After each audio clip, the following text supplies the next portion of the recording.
रिसर उद्घाटन केलेलं आहे, दीप प्रज्वलन झालेलं आहे आणि बर. निस्तर उद्घाटन केलेलं आहे. आता यानंतर आपण दिलेल्या आदेशाप्रमाणे मी उद्घाटनपर भाषण माझ्या 2 शब्द मी बोलत आहे. आज सगळ्यात महत्वाचा विषय आहे ओबीसीचा.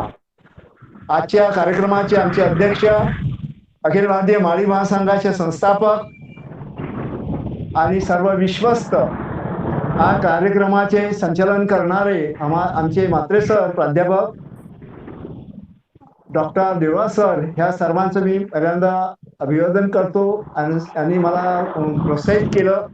या गोष्टीवर मला 2 शब्द बोलावेसे वाटतात. ओबीसी ची जनगणनेचा प्रश्न हा आज नाही. ओबीसीच्या जनगणनेच्या प्रश्नावर आम्ही जर पूर्वार्धात गेलो तर ओबीसीला विरोध करणारे कोण आहे, तर ओबीसीला विरोध करणारे हे ओबीसीच कसे आहे मी सांगणार आहे.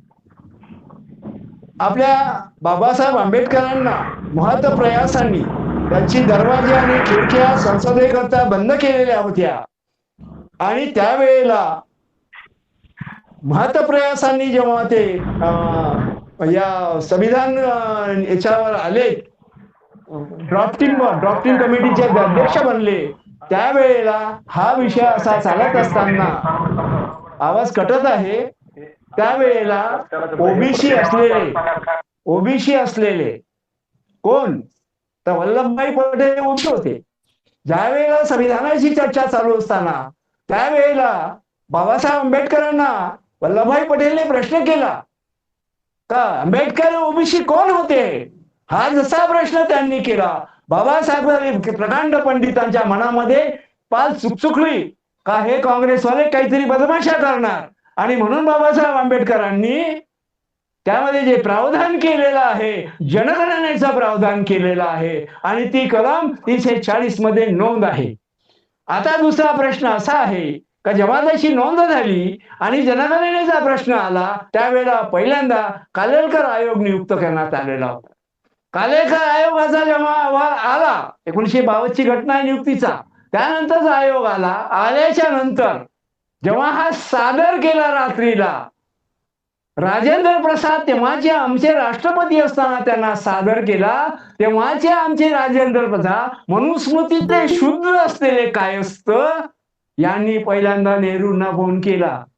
या विषयात जबाबदार जर कोण कोण असेल, जसं माझा इतिहास वाचवलं माझं, तर त्यावेळेला यांनाच विरोध केलेला होता आणि त्यांनी मग काय केलेला हा इतिहास सांगण्याची गरज नाही आणि आजपर्यंत सुद्धा जनगणना होऊ शकली नाही. आमचा अखिल भारतीय माळी महासंघ हा वारंवार जातीनिहाय जनगणनेची मागणी करते. आमचे हाके सर यांना मी मला फेसबुकवर मला फ्रेंड्स आहेत ते, मी त्यांना सुद्धा देतो, ते सुद्धा मला लाईक करत असतात. परंतु अशी परिस्थिती आहे का याला कोण जबाबदार आहे, तर खऱ्या अर्थानं ओबीसीचा जबाबदार आहे. आजही ओबीसी जागलेला नाही. 3.5% करता या देशामध्ये स्वतंत्र संसद भरते, 10% आरक्षण त्याला दिले जाते, पण या देशाचा राजा हा ओबीसीला मी राजा आहे याचं भानच नाही. जिसकी संख्या भारी उसकी उतनी भागीदारी, मंडल कमिशन मध्ये 52% आम्हाला दाखवलेलं आहे. आमचे अध्यक्ष लिंगे साहेब आम्हाला सांगतात आम्ही 70%हूनही जास्ती आहो. मग संसद मध्ये आम्ही यायला पाहिजे, पण आम्हाला चान्स मिळत नाही. कारण पण तुम्ही जर आपण इतिहासाचा अगोदर गेलो, जर आम्ही शाहू महाराजांना ऐकलं, शाहू महाराजांनी लॉर्ड यांना निवेदन दिलं होतं, तेव्हा बॉम्बेचे जे गव्हर्नर होते त्या गव्हर्नरना निवेदन दिलं होतं, ते गोपनीय निवेदन म्हणून पुस्तकाच्या स्वरूपात आजही मार्केट मध्ये उपलब्ध आहे. 3 सप्टेंबर 1918. त्यांनी हेच म्हटलं होतं, त्यावेळेला संघर्ष करणारे जे होते ते होते टिळक. टिळकांना ब्राह्मणाचं राज्य हवं होतं, टिळकांना ओबीसीचं राज्य नको होतं, टिळकांना भागीदारी हवी होती. या देशातली सत्ता आणि हे स्पष्ट म्हणणारे, इंग्रजांनी ते राहावं म्हणणारे, परंतु इंग्रजांनी राज्य करावं, परंतु आमचं प्रशासनामध्येही आम्ही असलो पाहिजे ही मागणी घेतलेली. आणि याचा परिपाक असा झालेला आहे का आमच्या लोकांना, आमच्या ओबीसीला कळलंच नाही. आजही मी म्हणत आहे का आमचा माळी, आमचा धनगर, आमचा बंजारी हे जरी तिने एकत्र जर आले तर या देशाचा राज्यकारभार आम्ही उलथून टाकू शकतो आणि ओबीसीचं राज्य प्रस्थापित करू शकतो. परंतु होत तसं नाही. त्याचं कारण असं आहे का आजही बुद्ध समजलेला नाही, आमचे महात्मा फुले समजलेले नाही, आमच्या शिक्षण महर्षी सावित्रीबाई कोणाला समजली नाही. हे कारण आमचा ओबीसी वाचनच करत नाही. हे फार दुर्भाग्याची गोष्ट आहे. आजही आम्ही आमच्या ओबीसी मधले जे देवधर्म आहे हे जोपर्यंत बाजूला जात नाही आणि आमच्या डोक्यामध्ये जो ब्राह्मणाचे गुलामी जोपर्यंत निघत नाही तोपर्यंत हा ओबीसी सत्तेत येऊ शकत नाही. मला या ठिकाणी कठीण म्हणजे वाईट वाटते का आमच्या लोकांना बाबासाहेबांनी रस्ता मोकळा करून दिला, राजा बनण्याचा रस्ता मोकळा करून दिला, पण आम्ही राज्यपद घेऊ इच्छित नाही. हे ओबीसीची शोकांतिका आहे. मला उदाहरण द्यावायचं वाटते. एक राजा होता. राजाला त्याने म्हटलं एका काहीतरी कारणानं ऋषीने शाप दिला, जा डुक्कर हो. झाला तो डुक्कर होऊन जातो. परंतु उपशाप दिले जाते का अमक्या अमक्या पौर्णिमेच्या रोजी तुला जर कापलं तर तो पुनश्च राजा निर्माण होईल असं सांगितले जाते. आणि हे त्यांचे शोध केला जाते. त्या डुक्करचा शोध होते आणि मग त्या कापण्यात नको मला काही कापू नका, मी याच अवस्थेत सुरू आहे. आमचं ओबीसीचं तसंच आहे. आम्हाला राजे व्हायचा अधिकार आम्हाला संविधानाने दिला. आमचे महात्मा फुलेंचे यांनी शिवाजी शाहू महाराजांच्या यांनी जे संविधानामध्ये त्यांचे विचार निवडून ठेवलेले आहे ते संविधान जे 395 जे कलम आहे ते सर्वांचा आम्ही ब्राह्मणवादाच्या मनोवाद्यांच्याकडे मागं लागलेला ही शोकांतिका आहे. कधी कोणी आम्ही वाचत नाही, कोणी पाहत नाही. हे जोपर्यंत आम्ही हा त्याग करणार नाही, फुलेसाहेब आंबेडकरांच्या विचारांना, तथागतांच्या विचाराला मी जवळ करणार नाही तोपर्यंत हा होणार नाही. आज हागे साहेब आमच्या प्राध्यापक आमच्या सोबत हागे साहेब बोलणार आहेत. ते खूप चांगल्या पद्धतीने मी त्यांना नेहमी पाहत असतो. अनेक लोक आमचे याकरता हे करतात, त्यांचं तर अटूट भांडण चालू आहे ओबीसीच्या साठी. परंतु आम्ही लोक किती साथ देतो हाही महत्वाचा प्रश्न आहे.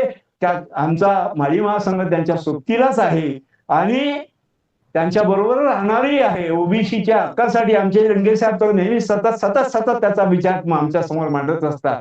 तर हा विचार आणि याला जर कोण जबाबदार आहे तर संसद मध्ये बसलेले ओबीसीचे लोक, ओबीसीचे खासदार हे यांना जोपर्यंत वठणीवर आणल्या जाणार नाही अन्यथा आम्हाला न्याय मिळणार नाही. आम्ही जात सोडून ओबीसीच एक आहे, ओबीसी मध्ये आमचं एक हेच आलं पाहिजे असं मला बोलावंसं वाटते. मी अशा प्रसंगी जास्ती बोलणार नाही कारण आम्हाला हाके सरांना ऐकायचं आहे आणि म्हणून मी मला दिलेल्या आदेशाप्रमाणे मी तुमचे 10-15 मिनिटं काही घेतलेले आहे. एवढंच मी बोलतो आणि इथेच थांबतो. जय ज्योती, जय क्रांती.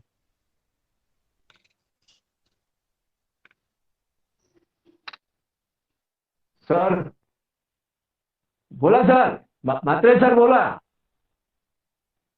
आकाशजी म्हात्रे बोला. हॅलो आकाशजी म्हात्रे. हा संपवलं मी. हा हाके सर आले का? अरे हाके सर आले का?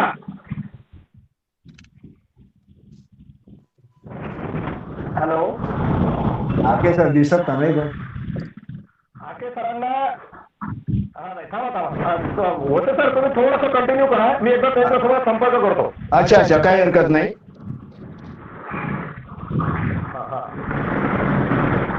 सन 1918 हा काळ विशेष अर्थाने ब्रिटिश सरकारशी जो संघर्ष आहे तो संघर्ष ब्राह्मणी वर्चस्वासाठी आहे.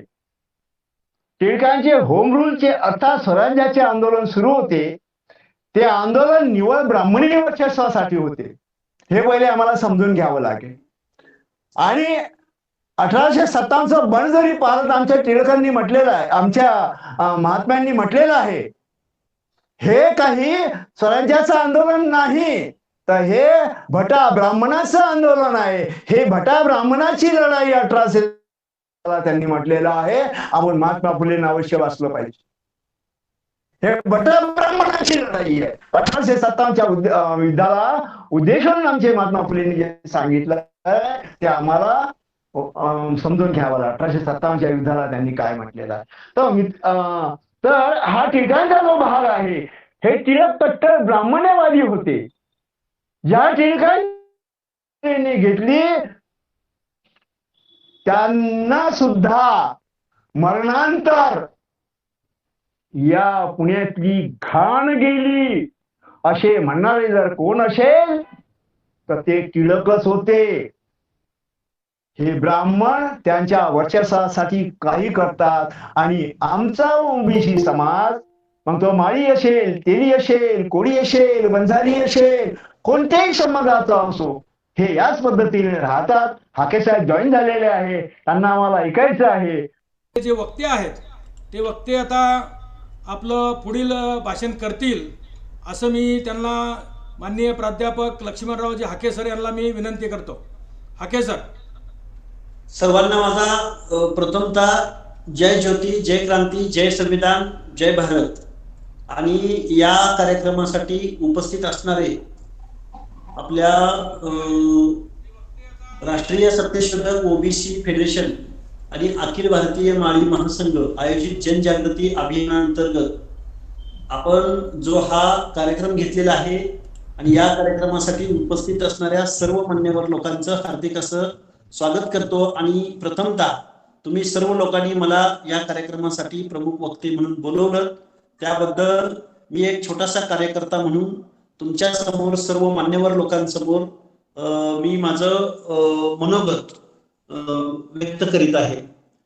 खऱ्या अर्थानं माझी ओळख गुरुवर्य लिंगे साहेबांनी आता जी काही माझी ओळख करून दिलेली आहे, खऱ्या अर्थानं ओबीसी VJNT SBC प्रवर्गामध्ये जे काही आत्ताचा जो काही विषय आहे जातनिहाय जनगणना आणि त्या जनगणनेच्या अनुषंगाने या देशामध्ये ज्या काही गोष्टी घडत आहेत किंवा घडत आलेल्या आहेत आणि अशीच परिस्थिती राहिली तर पुढे काय होणार आहे या संदर्भात जातनिहाय जनगणनेच्या संदर्भात जो मला विषय दिलेला आहे त्या विषयाला अनुसरून काही गोष्टी मी तुमच्या समोर मांडणार आहे. खऱ्या अर्थानं जातनिहाय जनगणना आणि आरक्षण, थोडस आरक्षणाची पार्श्वभूमी, थोडस इथल्या भारतीय समाज व्यवस्था इतिहासामधली आणि आताची वर्तमान परिस्थिती या सर्व दृष्टिकोनातून काही गोष्टी मी तुमच्या समोर प्रथमतः मांडणार आहे. आणि त्यानंतर मी सर्व जातनिहाय जनगणना न झाल्यामुळे काय तोटे झालेले आहेत, जातनिहाय जनगणनेचं काय स्वरूप होतं, कधी सुरू झाली होती आणि त्याचे फायदे कोणते, तोटे कोणते, या सर्व गोष्टी डोळ्यासमोर ठेवून मी तुमच्या बरोबर संवाद साधणार आहे. खऱ्या अर्थानं मी सभेतलं भाषण किंवा भावनिक मुद्दे किंवा काही या गोष्टींना डोळ्यासमोर न ठेवता तुम्ही सर्व मान्यवर मंडळी आहात आणि मान्यवर मंडळी तुम्ही माझ्यासमोर आहात, त्यामुळे मी तुमच्याशी संवाद साधणार आहे. आणि एक कार्यकर्ता म्हणून या महाराष्ट्रामध्ये कोणत्या गोष्टी घडायला हव्या होत्या त्या दृष्टिकोनातून काही मुद्दे मांडण्याचा प्रयत्न करणार आहे. खऱ्या अर्थानं मी माझ्या मनोगताला सुरुवात करतो.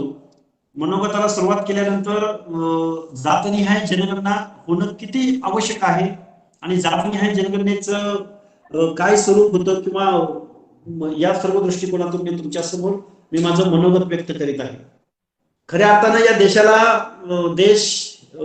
या देशावरती इंग्रजांनी ताबा घेतला, म्हणजे इंग्रजांचा अंमल सुरू झाला. अंमल सुरू झाल्यानंतर एक व्यापारी म्हणून आपल्या देशामध्ये इंग्रज आले होते आणि व्यापारी म्हणून आल्यानंतर इथं अनेक भाषा, अनेक प्रांत, अनेक जाती, अनेक उपजाती, अनेक धर्म, वेगवेगळ्या प्रकारची संस्कृती असणारे अनेक समूह या देशामध्ये त्यांना दिसल्यानंतर इंग्रजांनी पहिल्यांदा इथली समाज व्यवस्था समजून घेण्याचा प्रयत्न केला. इथल्या जाती म्हणजे काय, इथली व्यवस्था म्हणजे काय, इथले धर्म म्हणजे काय आणि मग आपल्याला कशा पद्धतीनं पुढे जाता येईल या सर्व दृष्टिकोनातून इंग्रजांनी या देशावरती अंमल सुरू केल्यानंतर इथल्या सर्व लोकांना समजून घेण्याचा प्रयत्न इंग्रजांनी केला. आता मी तुम्हाला या सर्व गोष्टी का सांगतोय, खऱ्या अर्थानं जातनिहाय जनगणना या भारत देशामध्ये सर्वात पहिल्यांदा कुठं केली गेली असेल तर त्या शहराचं नाव आहे वाराणसी शहर. वाराणसी शहरामध्ये ब्रिटन मधली एक स्पर्धा परीक्षा म्हणजे आपली जशी UPSC ची IAS परीक्षा असते त्या पद्धतीने ब्रिटनची एक स्पर्धा परीक्षा पास होऊन प्रशासकीय सेवेमध्ये रुजू झालेला एक कोळा तरुण मुलगा वाराणसीमध्ये सीओ म्हणून आला. आणि मग त्या वाराणसी शहराची आधुनिक पद्धतीनं त्या वाराणसी शहराचा विकास करण्यासाठी त्या सीओला इंग्रजांनी सीओ म्हणून नेमणूक केली. तर त्या सीओनं 1830-31च्या दरम्यान या वाराणसी शहराचा जर आपल्याला अतिशय चांगल्या पद्धतीचा जर विकास करायचा असेल तर त्या वाराणसी शहरामध्ये जातनिहाय जनगणना झाली पाहिजे. या सर्व दृष्टिकोनातून 1830-31च्या दरम्यान सर्वात पहिल्यांदा त्या वाराणसी शहराची जातनिहाय जनगणना झाली. बंधूंनो, मी हे तुम्हाला सांगत असताना अगदी विचारानं अगदी जाणीवपूर्वक जबाबदारीनं काही गोष्टी सांगू इच्छितोय. साता समुद्रापलीकडून आलेल्या इंग्रजांना असं वाटलं होतं की इथं अनेक जातीचे लोक, अनेक जातीचे समूह, अनेक धर्माचे समूह आणि हे समूह असता परत व्यवसायामध्ये रोजच्या कामामध्ये सुद्धा यांच्यामध्ये खूप मोठ्या प्रमाणात डिवायडेशन आहे. तर मग त्या वाराणसी शहरामधल्या त्या अधिकाऱ्यानं, ज्याला जातनिहाय जनगणनेचा उद्घाटन म्हटलं जातं, त्या अधिकाऱ्यानं त्या वाराणसी शहरामधली सर्व जातनिहाय जनगणना केली. नुसती जातनिहाय जनगणना केली नाही तर बंधूंनो, त्या वाराणसी शहरामध्ये एक चर्मकार समाजाचं उदाहरण घेतलं तर कच्च्या चामड्यापासून, कच्च्या जनावरांच्या कच्च्या कातडीपासून कच्चं चामडं बनवणारा आणि त्याच्यावरती ट्रेडिंग करून ट्रेडिंग करणारा समाज म्हणजे जातीच्या परत उपजातीची जातनिहाय जनगणना त्या इंग्रज अधिकाऱ्यांनी केली. हे मी तुम्हाला का सांगतोय, खऱ्या अर्थानं हा देश जर आपण लोकनियुक्त असू, संविधानाप्रमाणे जनतेला उत्तरदायी सरकार असेल तर त्या उत्तरदायी सरकार असणाऱ्या आणि सामाजिक न्यायासह समता प्रस्थापित करण्यासाठी जर आपल्याला इथल्या योजना, इथले अधिकार, इथलं संविधान, इथली व्यवस्था, इथली सिस्टीम जर आपल्याला पर्क्युलेट करायची असेल, प्रभावीपणे ती जर राबवायची असेल तर त्यासाठी आपल्याला जातनिहाय जनगणनेची आवश्यकता भासते किंवा जातनिहाय जनगणनेची आवश्यकता आहे. अशा पद्धतीचा अभ्यास साता समुद्रापलीकडून आलेल्या इंग्रजांनी या देशामध्ये केला होता. मग बघा, 1831ला जातनिहाय जनगणना झाली, 1841ला जातनिहाय जनगणना झाली, 1851ला झाली, तशीच ती 1930-31 पर्यंत जातनिहाय जनगणना झाली. मला जबाबदारीने तुम्हाला सांगायचं आहे, तुमच्या आमच्या सगळ्या ओबीसीच्या नेतृत्वाच्या विचारवंतांच्या अभ्यासकांच्या डोळ्यासमोर एकच चित्र असतं की 1831ला शेवटची जातनिहाय जनगणना झाली. पण त्याच्याही पलीकडे जाऊन मी असं सांगेन तुम्हाला, 1831ला जातनिहाय जनगणना झाली आणि ती ओपन झाली. परंतु त्यानंतर 1841ला सुद्धा जातनिहाय जनगणना झाली होती. परंतु 1841ची जातनिहाय जनगणना ही ओपन झाली नाही, ती तशीच भाषणात गुंडाळून ठेवली गेली, तिच्यावरती प्रकाश पडला नाही. बंधूंनो, आज माझा विषय आहे जातनिहाय जनगणना. प्रत्येक सरकार टाळाटाळ करून इथल्या ओबीसींना, इथल्या VJNTंना, इथल्या SBCंना म्हणजे सामाजिक न्यायाच्या प्रतीक्षेत असणाऱ्या मंडल आयोगाच्या माध्यमातून 1994-95 पासून जे काही शिक्षण, नोकऱ्या आणि पंचायत राज मधलं रिझर्वेशन तुम्हाला दिलं गेलं, तुमच्यामध्ये उन्नती घडावी, अदर बॅकवर्ड क्लासेसच्या लोकांना कुठेतरी प्रवाहात शिक्षणाच्या, विकासाच्या, सामाजिक प्रवाहामध्ये आणण्यासाठी जर काही भरीव अशा गोष्टी करायच्या असतील तर त्यांना ओबीसीचं रिझर्वेशन द्यावं लागेल. अशा पद्धतीचा युक्तिवाद खऱ्या अर्थानं तुम्हाला सांगायचं म्हटलं तर ज्या इंग्रजांनी दर 10 वर्षाला जातनिहाय जनगणना केली ते इंग्रज या देशामधून गेल्यानंतर या भारत देशामधल्या आपल्याच लोकांनी आपली जातनिहाय जनगणना करण्याचं टाळलं. आता तुम्हाला प्रश्न पडू शकतो की आपल्या लोकांनी का टाळलं असेल, का जातनिहाय जनगणना यांना करायची नसेल. सगळ्या लोकांना मला अगदी सांगायचं आहे की 1948च्या आपल्या सेन्सस ऍक्ट मध्येच सांगून ठेवलेलं आहे की जातनिहाय जनगणना करता येणार नाही. म्हणजे आपला सेन्सस ऍक्ट असं सांगतो की इथं जातनिहाय जनगणना होणार नाही. मग तुम्ही आम्ही ओबीसी चळवळीमधली माणसं अगदी स्वातंत्र्यपूर्व कालखंडापासून तुम्ही आम्ही सगळी माणसं म्हणतो की आम्हाला मोजा, आम्हाला काउंट करा, आम्ही या देशाचे नागरिक आहोत. आम्ही या देशामध्ये, इथल्या व्यवस्थेमध्ये, इथल्या गावगाड्यामध्ये, इथल्या समाज व्यवस्थेमध्ये आजही आमच्यापर्यंत अन्न, वस्त्र, निवारा या गोष्टी पर्क्युलेट होत असताना संविधानाच्या माध्यमातून, सामाजिक न्याय कोणातून जेवढ्या म्हणून योजना राबवल्या जातात, तेवढ्या योजना जर इथं पर्क्युलेट होणार नसतील तर या संविधानामध्ये, या लोकशाहीमध्ये, या आपल्या राज्यामध्ये, या आपल्या लोकशाही देशामध्ये तुमच्या आमच्यावरती जर अन्याय होणार असेल तर आमची जातनिहाय जनगणना झाली पाहिजे, ही तुमची आमची मागणी स्वातंत्र्यपूर्व कालखंडापासून आहे. बंधूंनो, बघा, मी तुम्हाला अगदी जबाबदारीने सांगू इच्छितो, विश्वरत्न महामानव डॉक्टर बाबासाहेब आंबेडकरांनी या देशाला संविधान दिलं. विश्वरत्न महामानव डॉक्टर बाबासाहेब आंबेडकरांनी इथं सामाजिक न्यायासह समता प्रस्थापित झाली पाहिजे. इथल्या चातुर्वर्ण्य व्यवस्थेमध्ये बघा डॉक्टर बाबासाहेब, बघा, मला तुम्हाला काही गोष्टी सांगायच्या आहेत. या देशामध्ये ज्यावेळी संविधान अंमलात येत होतं त्यावेळी डॉक्टर बाबासाहेब आंबेडकरांना SC आणि STचं रिझर्वेशन दिलं. SC आणि STचं रिझर्वेशन दिलं 341व कलम, 342व कलम, पण त्याच्याही अगोदर 340व कलम हे OBC संदर्भात होतं. डॉक्टर बाबासाहेब आंबेडकरांना तत्कालीन आपल्या देशाचं नेतृत्व करणाऱ्या जबाबदार मंडळींनी, मग त्यात पंडित जवाहरलाल नेहरू पासून, राजेंद्र प्रसादांपासून सरदार वल्लभभाई पटेलांपर्यंत या सगळ्या लोकांनी स्वातंत्र्यपूर्व कालखंडामध्ये संविधान अंमलात येत होतं, संविधानाची अंमलबजावणी होत होती, संसदेमध्ये मोठमोठ्या चर्चा होत होत्या. त्या कालावधीमध्ये डॉक्टर बाबासाहेब आंबेडकरांना, अगदी मी तुम्हाला प्राइम ऑफ थिसिस काही गोष्टी सांगू इच्छितो, त्यावेळी डॉक्टर बाबासाहेब आंबेडकरांना या जबाबदार मंडळींनी प्रश्न विचारला, बाबासाहेब तुम्ही SCला रिझर्वेशन दिलं हे आम्ही समजू शकतो, तुम्ही STना रिझर्वेशन दिलं हे आम्ही समजू शकतो. SC म्हणजे शेड्यूल कास्ट, की ज्यांना गावगाड्यामध्ये त्यांच्या बाबतीमध्ये अस्पृश्यता पाळली गेली, ज्यांना गावगाड्यामध्ये माणुसकीचं जीवन नाकारलं गेलं, ज्यांच्यावरती हजारो वर्ष इथल्या व्यवस्थेनं शिक्षण, विकास, नोकरी या सगळ्या गोष्टी नाकारल्या, या सर्व लोकांना विकासाच्या, शिक्षणाच्या प्रवाहामध्ये आणायचं असेल तर आम्ही लोकशाहीचे पालन करते, आम्ही लोकशाहीचे उद्गाते म्हणून या लोकांना आम्ही रिझर्वेशन प्रतिनिधित्व देत आहोत, अशा पद्धतीचं हे आम्ही समजू शकतो. हे अस्पृश्यता पाळले गेलेल्या लोकांचं रिझर्वेशन आम्ही समजू शकतो, परंतु बाबासाहेब हे OBC कुठून आणले तुम्ही? अशा पद्धतीचा प्रश्न डॉक्टर बाबासाहेब आंबेडकरांना राजेंद्र प्रसादांपासून, पंडित जवाहरलाल नेहरूंपासून सरदार वल्लभभाई पटेलांपर्यंत अनेक लोकांनी विचारला. त्यावेळी महामानव डॉक्टर बाबासाहेब आंबेडकरांनी संसदेमध्ये किंवा त्या अनेक बैठकांमध्ये उत्तर दिलेलं होतं.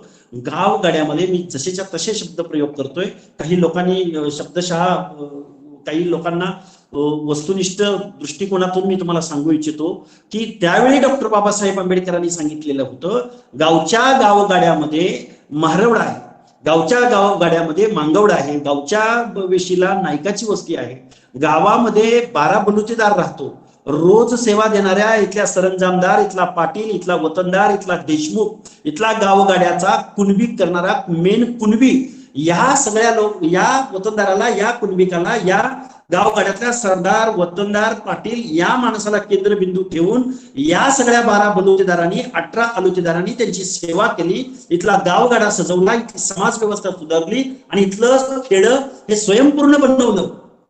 त्या गावगाड्यामधल्या लोकांना, ज्यांच्या बाबतीमध्ये अस्पृश्यता पाळली गेली, त्यांना मी रिझर्वेशन दिलंय. मग OBCना रिझर्वेशन का द्यायचं, कशासाठी दिलं गेलं? तर डॉक्टर बाबासाहेब आंबेडकरांचं उत्तर असं होतं, गावाच्या कुशीला कुठंतरी, डोंगराच्या कुशीला कुठंतरी बेरड बेडर रामोशी समाजामधला निर्मनुष्य ठिकाणी तिथं बेरड बेडर रामोशी नावाचा समाज राहतोय. कुठंतरी डोंगराच्या कुशीला कुठंतरी दुष्काळ सदृश्य परिस्थितीमध्ये मेंढपाळ राहतोय. त्याचबरोबर गावगाड्यामधला नाभिक, गावगाड्यामधला सुतार, गावगाड्यामधला लोहार, गावगाड्यामधला कुंभार, हर एक समाजातली माणसं गावगाड्यामध्ये सरदार, पाटील, वतनदार, देशमुख या गावाच्या मुखियाला त्याची सेवा देत असताना या माणसांनी गावच्या ग्रामव्यवस्थेमध्ये किंवा समाज व्यवस्थेमध्ये जमीन धारणा केली नाही. त्याचबरोबर मेन फ्रंटला येऊन समाजकारण, राजकारण, अर्थकारणामध्ये फ्रंटला येऊन त्यांनी कधीही डॉमिनेटिंग पद्धतीची भूमिका घेतली नाही किंवा त्या समाजामध्ये जन्माला आलेले असल्या कारणानं त्यांच्या जाती त्यांना समाज व्यवस्थेमध्ये नेहमी दुय्यम दर्जाची कामं करावी लागली, दुय्यम दर्जाची भूमिका स्वीकारावी लागली. मग ती धर्माच्या बाबतीमध्ये असो, समाजाच्या बाबतीमध्ये असो, माणुसकीचं जीवन जगण्याच्या बाबतीमध्ये असो, या सगळ्या गोष्टी घडत असताना डॉक्टर बाबासाहेब आंबेडकरांनी सांगितलेलं होतं की ज्या पद्धतीनं ज्यांच्या बाबतीमध्ये अस्पृश्यता पाळली गेली, त्यांना मी रिझर्वेशन दिलेलं आहेच, पण त्याचबरोबर अदर बॅकवर्ड क्लासेस हा खूप मोठा समूह असा आहे की या समूहाचा फक्त आजपर्यंत इथल्या व्यवस्थेनं, इथल्या चातुर्वर्ण्य व्यवस्थेने यांना सुद्धा आपण शूद्र म्हटलं पाहिजे, कारण यांचं सुद्धा पिळवणूक, यांना सुद्धा माणुसकीचं जीवन मिळू शकलेलं नाही, म्हणून त्यांना रिझर्वेशन दिलं गेलं पाहिजे. या गोष्टीवरती खूप मोठ्या प्रमाणात चर्चा झाल्या, खूप मोठ्या प्रमाणात परिषदा केल्या गेल्या. पण बाबांनो, स्वातंत्र्यपूर्व कालखंडामध्ये डॉक्टर बाबासाहेब आंबेडकर, बघा, हे आरक्षण आहे, हे प्रतिनिधित्व आहे, हे प्रतिनिधित्व खऱ्या अर्थानं मी तुम्हाला एक महात्मा ज्योतिराव फुल्यांचा एक संदर्भ मी तुम्हाला इथं सांगू इच्छितो. बघा, महात्मा ज्योतिबा फुलेंचं एक ग्रंथ आला होता. त्या ग्रंथाचं नाव आहे बघा, ते साधारणपणे 1873 मध्ये महात्मा ज्योतिबा फुलेंनी गुलामगिरी हा ग्रंथ लिहिला. आणि त्या गुलामगिरीच्या ग्रंथाच्या प्रस्तावनेमध्ये महात्मा ज्योतिबा फुलेंनी तो गुलामगिरी हा ग्रंथ युनायटेड स्टेट्स मधल्या संसद विवेक बुद्धी जागृत असणाऱ्या लोकांना तो गुलामगिरी हा ग्रंथ अर्पण केला. हे उदाहरण मी तुम्हाला का सांगतोय? या आरक्षणाचं, या रिझर्वेशनचा सर्वात पहिला पाया जर कुणी घातला असेल, बघा, तर्कतीर्थ लक्ष्मण शास्त्री नावाचे खूप मोठे पंडित या देशामध्ये, आपल्या राज्यामध्ये होऊन गेले. त्यांनी महात्मा ज्योतिबा फुल्यांच्या बाबतीमध्ये असं म्हणून ठेवलेलं होतं की समाजातील श्रमजीवी वर्गाच्या शोषणाची व सामाजिक दास्याची मीमांसा करणारा, दास्याची आणि सामाजिक स्थितीगतीची मीमांसा करणारा क्रांतिकारक विचारवंत महात्मा म्हणजे महात्मा ज्योतिराव फुले. म्हणजे 1873 साली गुलामगिरी हा ग्रंथ महात्मा ज्योतिराव फुल्यांनी अमेरिकेमधल्या म्हणजेच युनायटेड स्टेट्स मधल्या संसद विवेक बुद्धी जागृत असणाऱ्या लोकांना अर्पण केला होता.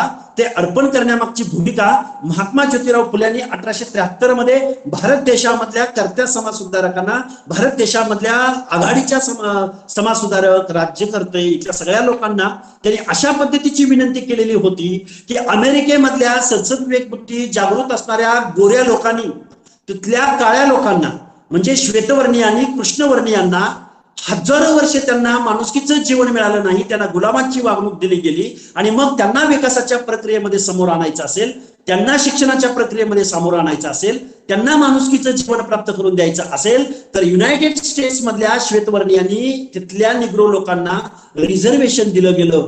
आणि मग तिथल्या लोकांचा आदर्श या भारत देशामधल्या संसद विवेक बुद्धी जागृत असणाऱ्या लोकांनी त्यांचा आदर्श घ्यावा आणि या भारत देशामध्ये रिझर्वेशनची तरतूद इंग्रज ज्या पद्धतीनं म्हणतायत त्या पद्धतीने इथल्या राज्यकर्त्यांनी इंग्रजांना सहकार्य करावं. मग इंग्रज म्हणत असताना काही लोकांना प्रश्न पडलेला असू शकतो. मी तुम्हाला अगदी थोडक्यामध्ये काही उदाहरणं सांगू इच्छितो.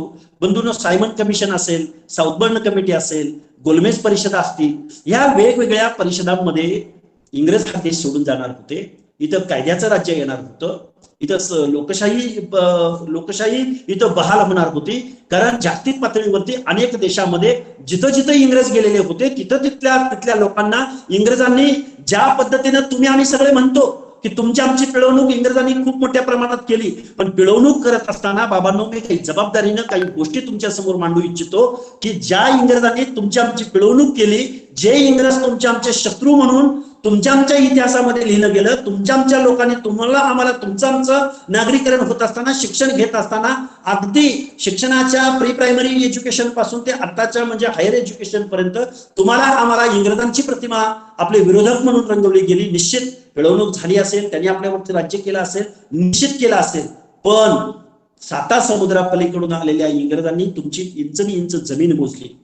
इथं तुम्हाला अनेक पाण्याच्या योजना दिल्या, इंग्रजांनी तुम्हाला शिक्षणाच्या प्रवाहामध्ये आणलं, इंग्रजांनी तुम्हाला सिव्हिलायझेशन मध्ये आणलं, इंग्रजांनी तुम्हाला माणुसकीचे, मानवतेचे अनेक धडे दिले, अनेक पद्धतीचं तुमच्यामध्ये सुधारणा करण्याच्या योजना, अगदी तुमचे कायदे कानून पासून ते हर एक गोष्टी, शिक्षणाच्या योजनापर्यंत हर एक गोष्टीमध्ये इथली चातुर्वर्ण्य व्यवस्था. मग तुम्हाला अगदी उदाहरण दाखल सांगायचं म्हणलं, स्पृश्यता असेल, स्त्रियांचं सती जाणं असेल, किंवा अनेक गोष्टी आहेत, या सर्व गोष्टीवरती इंग्रजांनी एक अतिशय चांगल्या पद्धतीचं नियोजन या देशामध्ये सुरू केलेलं होतं. परंतु 1857चं बंड घडलं. हे बंड झाल्यानंतर इंग्रजांना म्हणजे राणीला जाहीरनामा डिक्लेअर करावा लागला. त्या जाहीरनाम्यामध्ये तुमच्या धर्मात ढवळाढवळ करणार नाही, तुमच्या कुठल्याही रीतिरिवाज परंपरामध्ये आम्ही ढवळाढवळ करणार नाही. मग त्यांना राणीचा जाहीरनामा करावा लागला. आणि मग बंधूंनो, तुम्हाला सांगायचं म्हटलं तर तिथं आपण 2 पावलं मागं गेलो. पण त्याच्याही पलीकडे जाऊन या देशाला स्वातंत्र्य मिळवून द्यायचं आहे. हा देश आपल्याला आता आझाद करायचा आहे. म्हणून या देशामध्ये स्वातंत्र्यपूर्व कालखंडामध्ये बंधूंनो, या देशामध्ये कायद्याचं राज्य येणार आहे. त्यावेळी डॉक्टर बाबासाहेब आंबेडकर तुमच्या आमच्यासारख्या गावगाड्यामधल्या माळी, साळी, कोळी, तेली, हटकर, धनगर, सनगर, वंजारी गावगाड्यामधला ही नावं का घेतोय मी तुमच्या समोर? स्वातंत्र्यपूर्व कालखंडामध्ये डॉक्टर बाबासाहेब आंबेडकर या गावगाड्यामधल्या हर एक ओबीसीला, विजयंतीला, एसबीसीला, मुस्लिम समाजामधल्या ओबीसी प्रवर्गामधल्या माणसांना समजावून सांगत होते की इंग्रजांचे इथं आयोग येणार आहे, इथे इंग्रजांचा अभ्यास होणार आहे. या आयोगांसमोर तुम्ही मागास म्हणून साक्ष द्या, आम्ही मागास आहोत हे सांगा, वस्तुनिष्ठ परिस्थिती तुमची यांच्या समोर मांडा.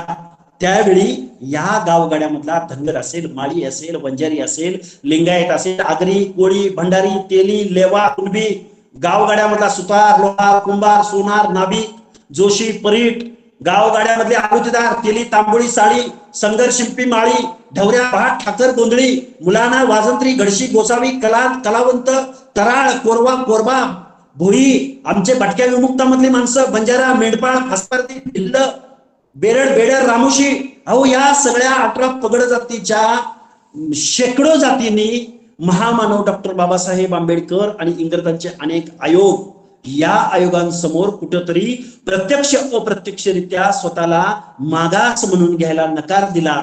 तरीही बंधूंनो, महामानव डॉक्टर बाबासाहेब आंबेडकरांनी 340व्या कलमा अन्वये इथल्या ओबीसीला, इथल्या भटक्या विमुक्तांना, ह्या लोकांना रिझर्वेशन मिळालं पाहिजे म्हणून 340वं कलम निर्माण केलं. त्या कलमाच्या दृष्टिकोनातून संसदेमध्ये किंवा कायद्याच्या सभागृहामध्ये किंवा वेगवेगळ्या शिष्टमंडळांच्या मध्ये जेवढ्या म्हणून बैठका झाल्या, जेवढ्या म्हणून चर्चा झाल्या, जेवढ्या म्हणून परिषदा झाल्या, तिथं डॉक्टर बाबासाहेब आंबेडकर एकटे पडले. तरीही डॉक्टर बाबासाहेब आंबेडकरांनी 340वं कलम इम्प्लिमेंट करायचं असेल तर तुम्ही परत इथं आयोग निर्माण करा. त्या आयोगाला या ओबीसीचं सामाजिक मागासलेपण चेक करायला सांगा, त्याचा सर्वे करायला सांगा, सोशिओलॉजिकल, सामाजिक म्हणजे सामाजिक सर्वे. या सर्व दृष्टिकोनातून डॉक्टर बाबासाहेब आंबेडकरांनी 340वं कलम निर्माण केलं. इथल्या ओबीसींना, इथल्या विजयंतींना, डॉक्टर बाबासाहेब आंबेडकरांना ओबीसीचं म्हणजे इथल्या शूद्रांना, ओबीसी हा खऱ्या अर्थानं शूद्रच आहे. अतिशूद्र म्हणलं तरी एससी एसटी मध्ये अतिशूद्राकडे आपण जायला पाहिजे. खऱ्या अर्थानं तुम्ही आम्ही शूद्र आहोत, तुम्ही आम्ही शूद्र आहोत असं म्हणण्याचं धारिष्ट्य इथल्या ओबीसीने दाखवलं नसल्यामुळं त्या चळवळीमध्ये डॉक्टर बाबासाहेब आंबेडकरांना अपेक्षित असा डाटा, अपेक्षित असा प्रभाव, अपेक्षित असा इन्फ्लुएन्स तत्कालीन परिस्थितीमध्ये या देशाच्या राजकारणामध्ये त्या जितका हवा होता तितक्या पद्धतीनं त्यांना प्रतिसाद मिळाला नसल्यामुळे डॉक्टर बाबासाहेब आंबेडकर एकटे पडले. आणि डॉक्टर बाबासाहेब आंबेडकरांनी या देशाच्या कायदेमंत्री पदाचा राजीनामा दिला. त्या राजीनाम्याच्या 1-2-3 कारणापैकी प्रमुख कारण होतं की ओबीसीची जातनिहाय जनगणना, ओबीसीचं 340वं कलम, ओबीसीचं रिझर्वेशन, हे सुद्धा कारण. ज्या पद्धतीनं महिलांचे प्रश्न आहेत, हिंदू कोड बिल आहे, त्याच पद्धतीनं ओबीसीचं 340वं कलम आहे. इथं आयोग निर्माण होत नाही, इथल्या ओबीसींना न्याय मिळत नाही. म्हणून डॉक्टर बाबासाहेब आंबेडकरांनी 340व्या कलमासाठी किंवा आयोगाच्या संधी, इथं आयोग निर्माण होण्यासाठी डॉक्टर बाबासाहेब आंबेडकरांनी आपल्या कायदेमंत्री पदाचा राजीनामा दिला. मी थोडंसं मोगाम बोलतोय, खूप विश्लेषणामध्ये जात नाही. आणि मग बंधूंनो, या सगळ्या गोष्टी घडत असताना तुम्ही आम्ही सगळेजण लोक काय करतो? आज खऱ्या अर्थाने इथं लिंगे साहेब आहेत, अनेक मंडळी इथं, जबाबदार मंडळी इथं बसलेली आहेत. या भारत देशामध्ये, या महाराष्ट्रामध्ये खऱ्या अर्थानं ज्या फुले शाहू आंबेडकरांचा हा महाराष्ट्र आहे, खऱ्या अर्थानं पुरोगामी विचारांची ठेवण या देशाला जर कुणी दिली असेल तर ती फुले शाहू आंबेडकरांच्या महाराष्ट्रानं दिली. पण त्याच फुले शाहू आंबेडकरांच्या महाराष्ट्रामध्ये अर्ध्यापेक्षा जास्त लोकसंख्या असणारा ओबीसी, बहुसंख्य ओबीसी, हा ओबीसी कुठंतरी ओबीसी प्रवर्ग म्हणून कुठंतरी एकत्र यायला आजही एकत्र यायला तयार नाही. नॉर्थमध्ये एखाद्या ओबीसीची सत्ता गेली तर दुसऱ्या ओबीसीची सत्ता येते. नॉर्थमध्ये अतिशय चांगल्या पद्धतीचे ओबीसी लीडर तयार झाले. साऊथमध्ये ओबीसीचे लीडर तयार झाले. साऊथमध्ये एका ओबीसीची सत्ता गेली की दुसऱ्या ओबीसीची सत्ता येते. गावगाड्यामध्ये ओबीसीच्या सामाजिक न्यायाच्या योजनांच्या संदर्भात अतिशय चांगल्या पद्धतीची निकोप साऊथ मध्ये असेल, नॉर्थ मध्ये असेल. मी काही पूर्ण तिथल्या गोष्टी फुलफिल होतात असं म्हणणारा मी नाहीये, परंतु त्यांच्या तुलनेमध्ये माझ्या महाराष्ट्रामध्ये ओबीसीची चळवळ कुठं पर्क्युलेट होताना दिसून येत नाही. आज आपल्या या देशामध्ये खऱ्या अर्थानं बंधूंनो, आज आपल्या या भारत देशामध्ये आपण अमृत महोत्सव साजरा करत असताना आजही या भारत देशामध्ये तुमचं आमचं रिझर्वेशन कुठंतरी ज्युडिशरीच्या माध्यमातून, न्याय व्यवस्थेच्या माध्यमातून काहीतरी कारण सांगून, कारण खऱ्या अर्थानं आज 2022 मध्ये तुमचं आमचं ओबीसीचं पंचायत राज मधलं आरक्षण गेलंय. पंचायत राज मधलं आरक्षण गेले. त्याचबरोबर पदोन्नतीमधलं ज्या काही ठराविक लोकांना पदोन्नतीमध्ये सुद्धा आरक्षण मिळत होतं ते पदोन्नतीमधलं आरक्षण नाकारलं गेलंय. पदोन्नतीमधलं आरक्षण नाकारत असताना त्यांनी सांगितलं की यांचं पर्याप्त प्रतिनिधित्व म्हणजे यांचा क्वांटिफिएबल डेटा उपलब्ध करा, किंवा क्वांटिफिएबल डेटा उपलब्ध होत नाही तोपर्यंत त्यांना पदोन्नतीमध्ये आरक्षण देऊ नका. म्हणजे नोकऱ्यामधल्या आरक्षणांना तुम्हाला चॅलेंज केलं गेलं. तुमचं पंचायत राज मधलं आरक्षण बंधूंनो, पंचायत राज मधलं तुमचं आरक्षण गेलंय. आज नुसत्या महाराष्ट्राचा विचार करायचा झाला तर 56,000 जागा तुमच्या आमच्या गेल्या. कुठल्या जागा गेल्यात तुमच्या आमच्या पंचायत राज मधल्या आरक्षणाच्या जागा? गावच्या सरपंचापासून पंचायत समिती, जिल्हा परिषद, नगर परिषद, नगरपालिका, महानगरपालिका, कॅन्टोन्मेंट बोर्ड, तुमच्या आमच्या 56,000 जागा गेलेल्या असताना या महाराष्ट्रामध्ये कोणत्याही प्रकारचा उठाव होत नाही.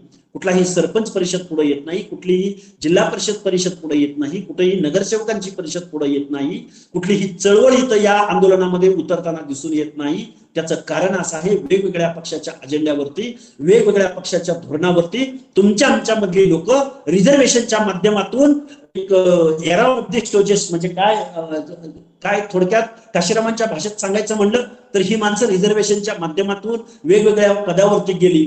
परंतु तुमचं आमचं आरक्षण चॅलेंज होत असताना, अडचणीत असताना ही माणसं कुठंही रस्त्यावरती उतरायला तयार नाहीत. मग हा प्रश्न आत्ताचा आहे का? हा प्रश्न आजचा आहे का ओबीसीच्या संदर्भातला?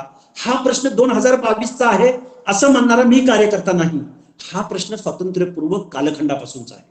स्वातंत्र्यपूर्व कालखंडामध्ये ना ओबीसींनी जे रिझर्वेशन देण्याच्या किंवा जे तुम्हाला सामाजिक न्याय उपलब्ध करून देण्यासाठी तयार होते, माझा महात्मा ज्योतिबा फुले, माझा डॉक्टर बाबासाहेब आंबेडकर, राजर्षी शाहू महाराज, ही माणसं या लोकांना रिझर्वेशन देण्यासाठी तयार होते. तत्कालीन परिस्थितीमध्ये तुमचं आणि आपल्या महामानवांचं अतिशय चांगल्या पद्धतीचा उठाव, त्यांना प्रतिसाद मिळायला हवा होता. परंतु महात्मा फुल्यांना इथल्या लोकांनी समजून घेतलं नाही, शाहू राजांना इथल्या लोकांनी समजून घेतलं नाही, बाबासाहेबांना इथल्या लोकांनी समजून घेतलं नाही. पण 2022 सालामध्ये मी अगदी जबाबदारीनं तुम्हाला सांगतो, इथल्या हजारो वर्षाच्या व्यवस्थेमध्ये इथल्या या भारतवर्षावरती हिंदू धर्माचा प्रचंड पगडा होता. इथं पोथ्या पुराण खूप मोठमोठे आदर्श सांगितले जातात, देवादेखामधले आदर्श सांगितले जातात. प्रभू रामचंद्रापासून ते आतापर्यंत जेवढे जेवढे म्हणून राजे या भारतवर्षामध्ये होऊन गेले, त्या कुठल्याही आदर्श राजाला सामाजिक न्याय देणं जमलं नव्हतं. तो सामाजिक न्याय संविधानाच्या माध्यमातून विश्वरत्न महामानव डॉक्टर बाबासाहेब आंबेडकरांनी तुम्हाला, आम्हाला, सर्व लोकांना दिला. पण खेदानं नमूद करावं असं वाटतं, त्या फुले शाहू आंबेडकरांना तुम्ही आम्ही लोक आजही कुठं समजावून घेताना दिसून येत नाही. मग 2022 साली तुमच्या आमच्यामध्ये फुले शाहू आंबेडकर जन्माला येणार नाही. मी अगदी पोट तिडकीनं तुमच्या समोर या गोष्टी मांडतोय. आज इथं चळवळ लढायला ही लोक सामाजिक दृष्ट्या मागास आहेत असं म्हणायला, या लोकांना रिझर्वेशनची गरज आहे असं म्हणायला ही माणसं येणार नाहीत. मगाशी मी तुम्हाला उदाहरण दिलं की या जगामध्ये 119 देशामध्ये रिझर्वेशनची पॉलिसी राबवली जाते. जगामधला सुपर पॉवर असणारा देश म्हणजे अमेरिका. अमेरिकेमध्ये सुद्धा बघा बंधूंनो, मगाशी मी तुम्हाला सांगितलं, माझ्या क्रांतिबा महात्मा ज्योतिबा फुल्यांनी सांगितलं होतं की युनायटेड स्टेट्स मधल्या संसद विवेक बुद्धी जागृत असणाऱ्या लोकांना मी गुलामगिरी हा ग्रंथ अर्पण करत आहे. पण बाबांनो, आज 2022 सालामध्ये अमेरिकेसारख्या प्रगत देशामध्ये सुद्धा जॉर्ज फ्लॉइड नावाच्या एका निग्रोची हत्या एका श्वेतवर्णीय पोलीस अधिकाऱ्याकडून होते. आणि ती हत्या झाल्यानंतर अमेरिकेमध्ये खूप मोठ्या प्रमाणात तिथं उठाव म्हणजे आगडोंब उसळला जातो की निग्रो म्हणून किंवा आजही 2021 मध्ये सुद्धा आज वर्णवंश पाळला जातो. तिथल्या निग्रोनी उठाव केला. तत्कालीन अध्यक्ष आत्ताचा जो बायडन, त्याच्या अगोदरचा अध्यक्ष कोण होते तर ते आपले डोनाल्ड ट्रम्प यांना व्हाईट हाऊस मध्ये बंकर मध्ये जाऊन लपून बसावं लागलं. त्यानंतर जिओ बायडन नावाचा राष्ट्राध्यक्ष अमेरिकेमध्ये निवडून आला. निवडून आल्यानंतर सगळ्यात पहिल्यांदा त्या जिओ बायडननी अमेरिकेमधल्या लोकांची त्या जॉर्ज फ्लॉइड नावाच्या निग्रोची हत्या झाली. त्या हत्या झालेल्या त्या काळ्या माणसाच्या 3 वर्षाच्या मुलीसमोर जिओ बायडन नावाचा माणूस गुडघ्यावरती बसला आणि पूर्ण अमेरिकेमधल्या निग्रोची माफी जिओ बायडन या सुपर पॉवर अमेरिकेच्या राष्ट्राध्यक्षानं तिथल्या काळ्या लोकांची म्हणजे निग्रो लोकांची माफी मागितली. आम्ही एवढे वर्ष झालं सामाजिक न्यायाच्या योजना इथं राबवत असताना सुद्धा आजही 2022 सालामध्ये आजही आम्ही वर्णविद्वेषी भावना आजही आम्ही संपवू शकलो नाही. अशा पद्धतीचं वक्तव्य अमेरिकेसारख्या सुपर पॉवर असणाऱ्या राष्ट्राध्यक्षाला करावं लागतं. तर मग माझ्या या भारतवर्षामध्ये हजारो वर्षाच्या कालावधीमध्ये इथल्या व्यवस्थेनं या गावगाड्यामधल्या समाज व्यवस्थेमधल्या दीनदलिताला, गोरगरिबाला, त्याचबरोबर सामाजिक दृष्ट्या मागास असणाऱ्या लोकांना जो सामाजिक न्याय नाकारलेला होता तो सामाजिक न्याय मी राज्य मागासवर्ग आयोगावरती आल्यानंतर काही लोक मला प्रश्न विचारतात. मला अगदी तुम्हाला कळकळीने सांगावं असं वाटतं. काही माणसं सहज प्रश्न विचारतात, हाके सर तुम्ही राज्य मागासवर्ग आयोगावरती गेलेले आहात, आमच्या मुलाला 95% मार्क्स मिळतात आणि तुमचा मुलगा 60% असतो तरी तुम्हाला ऍडमिशन मिळतं, तरी तुम्हाला शिक्षणात नोकरी मिळते. मग ह्याच्यामध्ये आमची चूक काय? आम्हाला काही शिक्षा मिळते? आमच्या मुलांवरती काय परिणाम होतो की माझ्याच वर्गातल्या मुलीला 65% वाल्या मुलीला लगेच ऍडमिशन भेटलं आणि मला 95% मार्क्स असताना मला ऍडमिशन भेटलं नाही. मग या सगळ्या लोकांना मला सांगायचंय, या सर्व जेंटलमन्सना मला सांगायचंय, आरक्षण म्हणजे गरिबी हटवण्यासाठी दिलेलं नाही. आरक्षण म्हणजे कुठली लाभाची योजना नाही. आरक्षण म्हणजे आर्थिक दृष्ट्या कोणी जरी गरीब झाला म्हणून त्याला वर आणायचंय म्हणून हे रिझर्वेशन दिलं गेलेलं नाही. हे रिझर्वेशन म्हणजे सामाजिक दृष्ट्या हजारो वर्षाच्या इथल्या व्यवस्थेमध्ये ज्या लोकांना ते त्या समाजामध्ये जन्माला आले म्हणून इथल्या लोकांनी त्यांचं सामाजिक प्रतिनिधित्व नाकारलं, त्या लोकांना रिझर्वेशन दिलं गेलेलं आहे. अलीकडं काही लोकांनी खूप मोठमोठे मोर्चे काढले. त्या मोर्चामध्ये एकच मागणी होती की आमची 40 एकराची जमीन आता आमची 4 एकरावरती आली आणि मग आता आम्ही गरीब झालेलो आहोत आणि आरक्षणामुळे या देशाचं वाटोळं झालंय, आरक्षणामुळे या देशामध्ये गुणवत्ता पाळली जात नाही, आरक्षणामुळे देशाचं नुकसान झालंय आणि आता हे आरक्षण एकतर बंद करा नाहीतर आरक्षण आम्हाला पण द्या. म्हणजे बंधूंनो, आरक्षणाकडे लाभाची योजना म्हणून इथल्या सत्ताधारी वर्गानं, इथल्या अभिजात वर्गानं, इथल्या ज्यानी म्हणून या रिझर्वेशन मधल्या सामाजिक न्यायाच्या प्रतीक्षेत असणाऱ्या लोकांना वापरून घेतलं, या लोकांवरती सामाजिक दृष्ट्या अन्याय केला. तीच माणसं आज म्हणायला लागली की आम्हाला सुद्धा आरक्षण पाहिजे. खऱ्या अर्थानं मी तुम्हाला सांगू इच्छितो, तुमच्या आमच्या गुणवत्तेवरती शंका घेतली जायला लागली. आम्हाला आरक्षण म्हणजे लाभाची योजना आहे, भूतदया आहे, आरक्षण दिलं म्हणजे आम्ही तुमच्यावरती उपकार करतोय, अशा पद्धतीची भावना अभिजात वर्गाकडून आज 2022 सालामध्ये म्हणजेच या देशाच्या अमृत महोत्सवी वर्षामध्ये अशा पद्धतीची भावना जर निर्माण होत असेल. मग मला काही लोक विचारतात, हाके सर डॉक्टर बाबासाहेब आंबेडकरांनी हे रिझर्वेशन 10 वर्षासाठी दिलं होतं. काही लोक म्हणतात डॉक्टर बाबासाहेब आंबेडकरांनी हे आरक्षण थोड्याच कालावधीसाठी दिलं होतं. या सगळ्या लोकांना मी सांगू इच्छितो, हजारो वर्षाचा स्पॅन एका बाजूला आणि या देशाला स्वातंत्र्य मिळाल्यानंतर 75 वर्षाचा स्पॅन एका बाजूला आणि हे 75 वर्ष आणि हे हजारो वर्ष याची तुलना कुठेही होऊ शकणार नाही. आजही या भारतीय समाज व्यवस्थेमध्ये गेल्या 75 वर्षाच्या कालावधीमध्ये महामानव डॉक्टर बाबासाहेब आंबेडकरांनी संविधानाच्या माध्यमातून, लोकशाहीच्या माध्यमातून, अनेक सामाजिक न्यायाच्या, आर्थिक सामाजिक योजनांच्या माध्यमातून, स्कॉलरशिपच्या माध्यमातून हर एक ठिकाणी डॉक्टर बाबासाहेब आंबेडकरांनी योजना निर्माण करून ठेवलेल्या होत्या. सुग्रास असा स्वयंपाक या भारतीय लोकशाहीसाठी संविधानाच्या माध्यमातून करून ठेवलेला होता. पण ज्या इथल्या राज्यकर्त्या लोकांनी, वाढप्यांनी हा सुग्रास असा स्वयंपाक, संविधानाच्या माध्यमातून दिला गेलेला, तयार केलेला स्वयंपाक योजना, सामाजिक न्यायाच्या योजना, इथली सिस्टीम आपल्या पाहुण्या रावळ्यांना तोंड बघून वाढला आणि आजही सामाजिक न्यायाच्या प्रतीक्षेमध्ये म्हणजे पंक्तीमध्ये असणाऱ्या शेवटच्या घटकापर्यंत संविधानाचा, सामाजिक न्यायाचा, विकासाचा हा सुग्रास असा स्वयंपाक त्या शेवटच्या घटकापर्यंत आजही पोहोचला नाही. आणि हीच माणसं म्हणायला लागली की आम्हाला आता आरक्षण मिळालं पाहिजे. यांची गरिबी म्हणजे काय? आम्ही 4 एकरावरती आलो. ब्राह्मणाची गरिबी म्हणजे काय? बिचाऱ्याच्या भातावरती साधं तुंपाचा एक धार सुद्धा दिली गेली नाही, म्हणजे यांची गरिबी. मी अगदी तुम्हाला काही प्राथमिक उदाहरणं ही यासाठी सांगतोय की गरीब म्हणजे गरीबाची कन्सेप्ट काय? गरीबाची कन्सेप्ट अशी म्हणजे 4 एकर जमीन आम्ही 40 एकरावरून 4 एकरावरती आलो.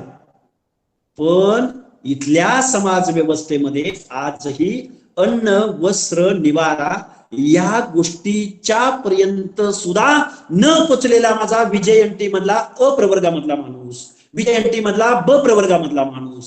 अहो गेल्या 75 वर्षाच्या कालावधीमध्ये या देशामध्ये आर्थिक नियोजन खूप मोठ्या प्रमाणात झाली.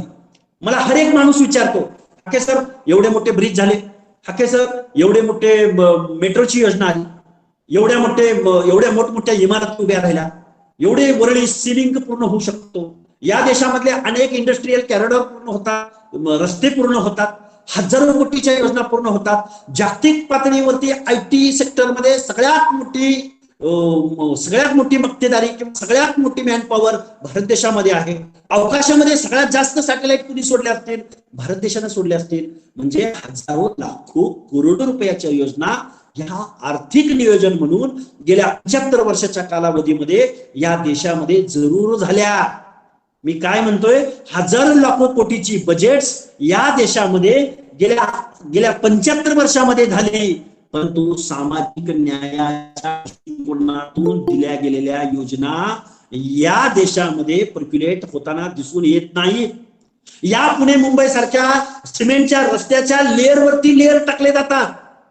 टाकले पाहिजेत, विकास झाला पाहिजे, वरळी सिलिंग पूर्ण झालाच पाहिजे, कोस्टल रोड पूर्ण झालाच पाहिजे. विकासाच्या आड येणारे इथले ओबीसी नाही होत.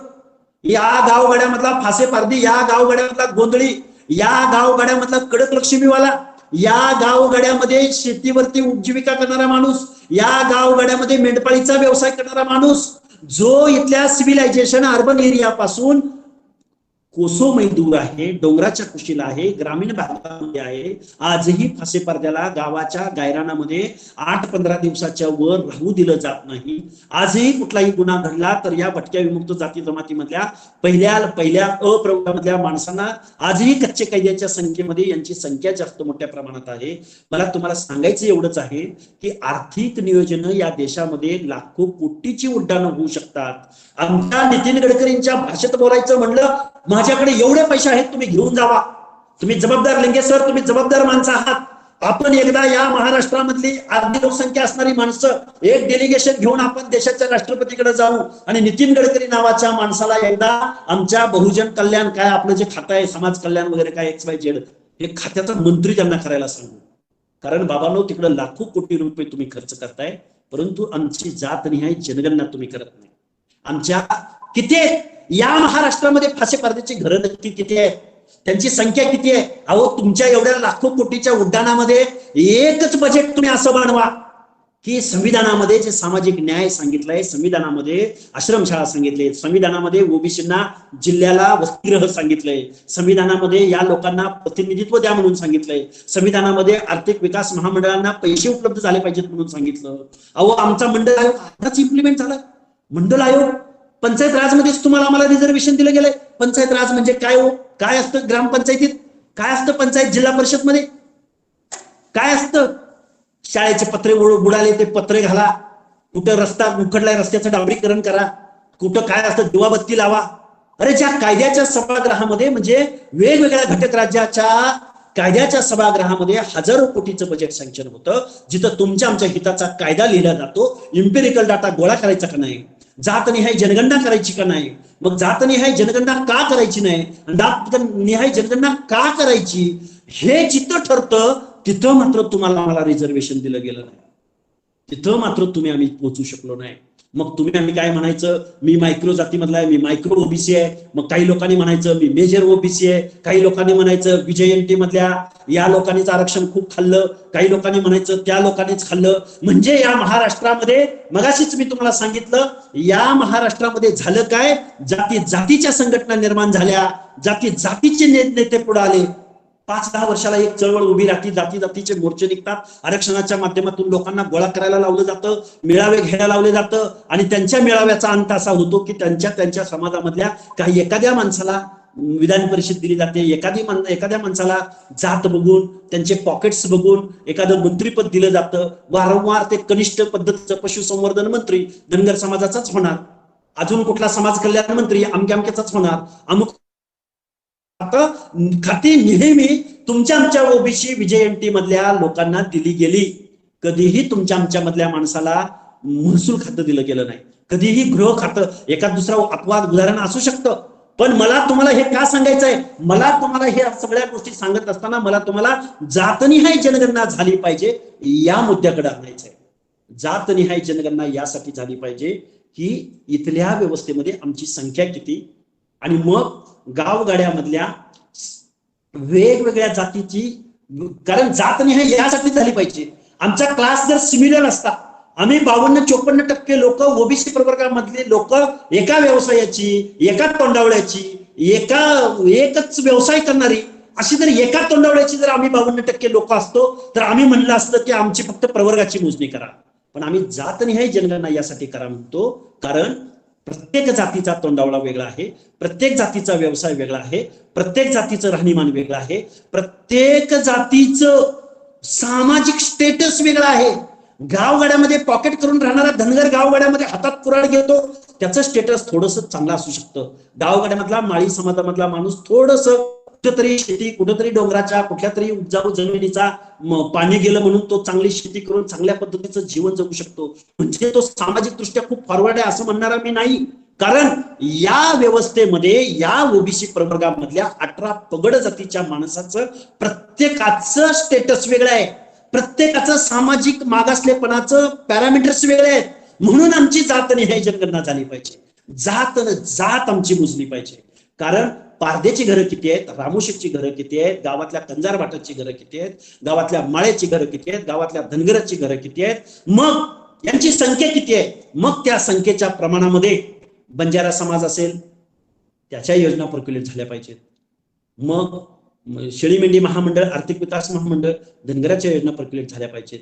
मग शामराव पेचे तुमचं आर्थिक विकास महामंडळ, त्याची संख्या किती, कुणब्यांची संख्या किती, मग ती कुठल्या भागात आहे, कोकणात आहे का, मग ती विदर्भामध्ये आहे का, कुठल्या योजना दिल्या गेल्या पाहिजेत, त्यांची घरं कशी आहेत, त्यांचं राहणीमान कसं आहे, त्यांना घरांची आवश्यकता आहे का, 2022 सालामध्ये त्यांना घरं देण्याची आवश्यकता आहे का, त्यांच्या मुलांना जिल्ह्याच्या ठिकाणी वसतिगृहाची आवश्यकता आहे, याचं काहीतरी ऑडिट झालं पाहिजे ना. म्हणून म्हणतोय ना आम्ही, तुम्ही आम्हाला मोजा आमचं सामाजिक मागासलेपण. मग सुप्रीम कोर्ट काय सांगतंय, इम्पेरिकल डाटा यांचा गोळा करा. उलट ही तुमच्या आमच्यासाठी इष्टापत्ती आहे. इम्पेरिकल डाटा म्हणजे काय आहे, इम्पेरिकल डाटा म्हणजे फक्त सेन्सस नाही, इम्पेरिकल डेटा म्हणजे डोकी मोजा एवढं नाही, इम्पेरिकल डेटा म्हणजे पंचायत राज निवडणुकी पुरता इम्पेरिकल डेटा आहे, एवढा मर्यादित अर्थ इम्पेरिकल डाटाचा नाही. इम्पेरिकल डाटा म्हणजे शाही डाटा. काही माणसं म्हणतील शाही म्हणजे काय, शाही डाटा, वी द पीपल, आम्ही राज्यकर्ते लोक, आम्ही या महाराष्ट्राचे राज्यकर्ते, कायदे मंत्री मंडळ तुमचं, काय ती विधानसभा, ज्यांना तुम्ही आम्ही बहुसंख्येनं तुमच्या आमच्या वाड्या वस्त्यांनी बहुसंख्येनं ज्यांना ज्या लोकांना लोकप्रतिनिधी म्हणून, आमदार खासदार म्हणून निवडून दिलं, त्या माणसांचं कुठंतरी काउन्सिलिंग होण्याची आवश्यकता आहे. इम्पेरिकल डेटा म्हणजे शाही डाटा. शाही डाटा म्हणजे आम्ही या महाराष्ट्राचे जबाबदार राज्यकर्ते, या महाराष्ट्राचे प्रमुख मुख्यमंत्री म्हणून, माझ्या राज्यामध्ये भटके विमुक्त एवढे राहतात, माझ्या राज्यामध्ये ओबीसी एवढे राहतात, माझ्या राज्यामधल्या प्रत्येक जातीचं सामाजिक स्टेटस हे आहे, आणि मग आम्ही जबाबदार इथल्या जनतेला उत्तरदायी असणारे नेते, उत्तरदायी कायद्याचं सभागृह, उत्तरदायी मंत्रिमंडळ 2022 सालामध्ये या योजनावरती एवढे पैसे खर्च करतोय असं ठामपणे कधी माणूस सांगू शकतो, कधी नेता सांगू शकतो, ज्यावेळी त्याच्या टेबलवरती हा इम्पेरिकल डाटा उपलब्ध असतो. पण तुमची आमची माणसं काय म्हणतात, इम्पेरिकल डाटा म्हणजे पंचायत राज आरक्षण, इम्पेरिकल डाटा म्हणजे पंचायत राज आरक्षण. आपल्यातलेच काही नेते म्हणतात इम्पेरिकल डाटा त्याला काय आठवड्यात गोळा करू शकतो, इम्पेरिकल डाटा 15 दिवसात पूर्ण होऊ शकतो, सगळी यंत्रणा आहेत, सगळे माणसं आहेत, सगळ्याची नाव आहेत, आणि मग इम्पेरिकल डाटा. अरे बाबांनो, इम्पेरिकल डेटा म्हणजे 2022 सालामध्ये वस्तुनिष्ठ माहिती. इम्पेरिकल डाटा म्हणजे प्रस्थापित समाज व्यवस्थेच्या, तुम्ही आम्ही ओबीसी प्रवर्गामधली माणसं शिक्षणाच्या बाबतीमध्ये यांच्या बरोबर तुलना करता तुमच्यामधला शिक्षणाचा कट ऑफ किती, तुमच्यामधल्या महिलांचा शिक्षणाचा कट ऑफ किती, तुमच्या आमच्या मधल्या लोकांना शिक्षणाच्या प्रवाहामध्ये येणाऱ्या अडचणी कोणत्या.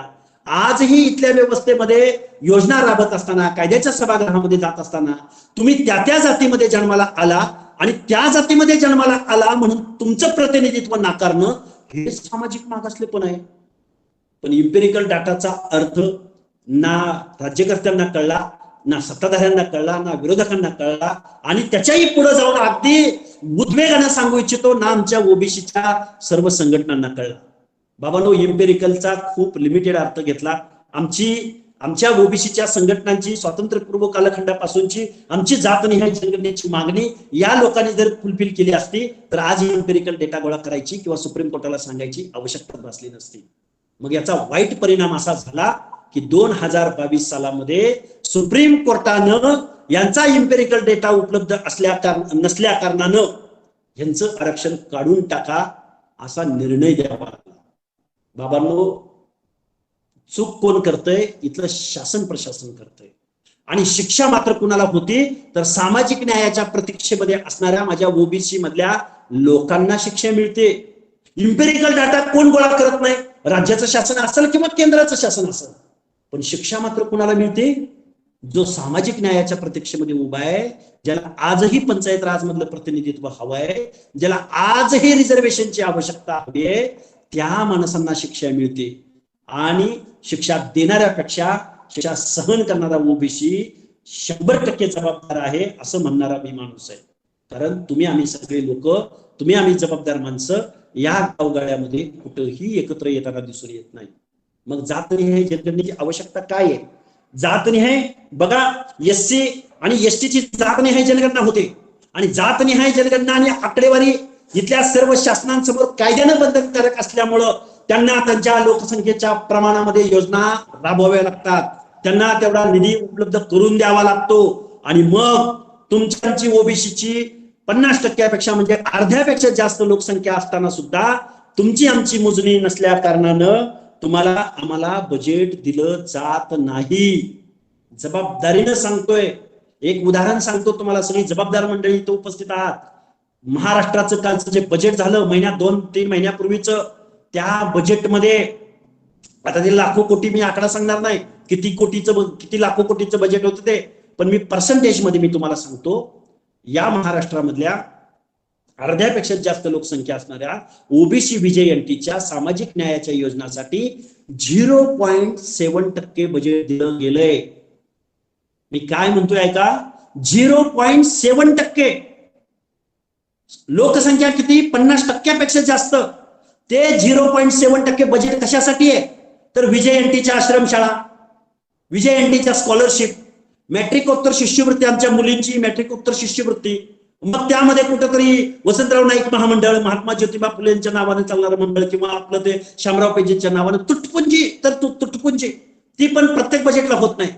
म्हणजे बाबांनो, मला तुम्हाला सांगायचं हे आहे की अर्ध्यापेक्षा जास्त लोकसंख्या असणाऱ्या, 50%पेक्षा जास्त लोकसंख्या असणाऱ्या ओबीसींना 0.7% बजेट हे सामाजिक न्यायासाठी दिलं जातंय.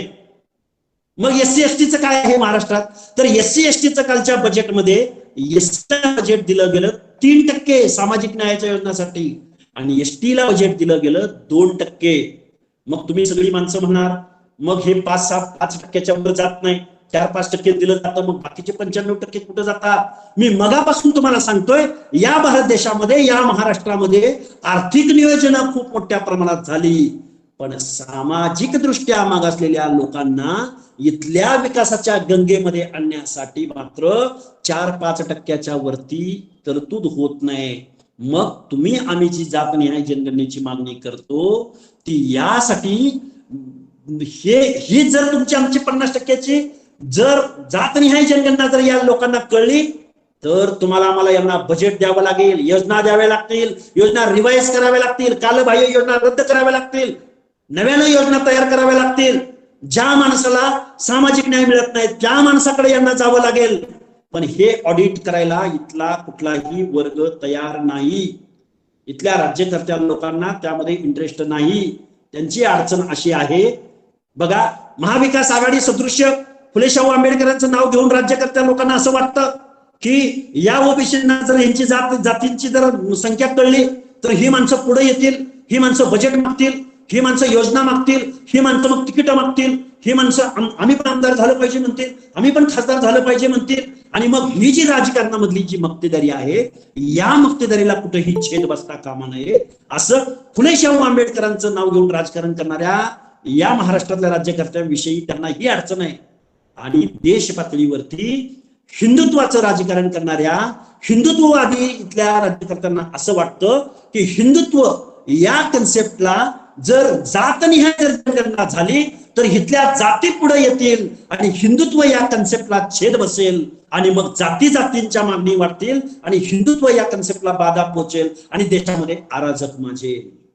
म्हणून देशातले माणसं म्हणतात जातनिहाय जनगणना झाली पाहिजे, नाही झाली पाहिजे.